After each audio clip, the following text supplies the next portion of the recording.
ఇలాంటి రుచికరమైన గోంగూర చట్నీ మీకు తినాలనిపిస్తుందా? అయితే తయారీ విధానం చూద్దాం రండి.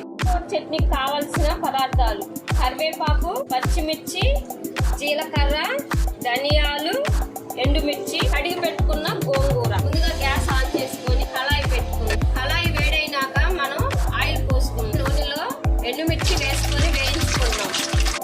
ఎండుమిర్చి వేగాయండి, మనం తీసి పక్కన పెట్టుకుందాం. ధనియాలు, జీలకర్ర వేరే కళాయిలో వేసుకొని వేయించుకుందాం. ధనియాలు, జీలకర్ర బాగా వేగాయండి, మనం దించి పక్కన పెట్టుకుందాం. మనం వేయించుకున్న ఎండుమిర్చి, ధనియా, జీలకర్ర ఆరేలోపు మనం బాండీలో ఆయిల్ వేసుకొని గోంగూర వేయించుకుందాం. ముందుగా మనం పచ్చిమిర్చి వేయించుకుందాం. గోంగూర వేసుకుందాం.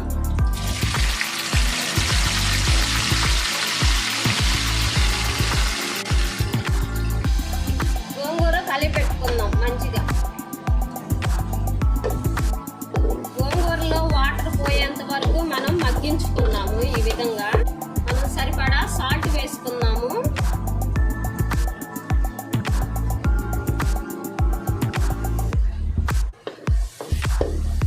సాల్ట్ వేసుకొని కలిపెట్టుకుందాం.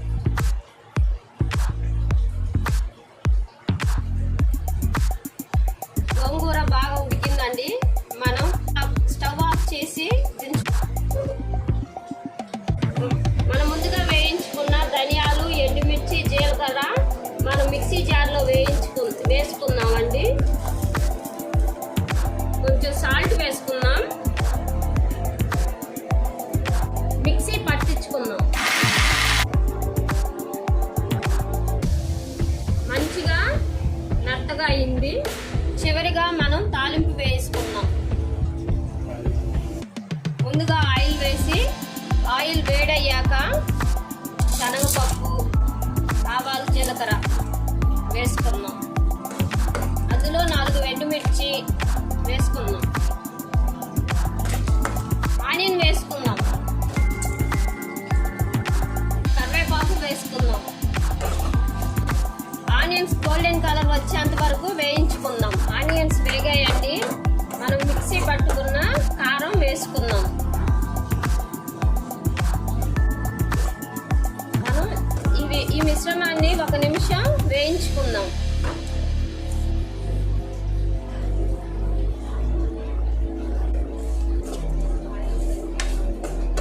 ఇప్పుడు మనం గోంగూర వేసుకొని కలుపుకుందాం.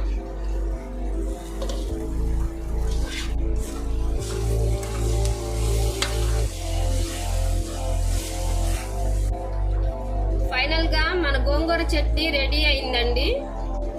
స్టవ్ ఆఫ్ చేసుకొని బౌల్లోకి తీసుకుందాం.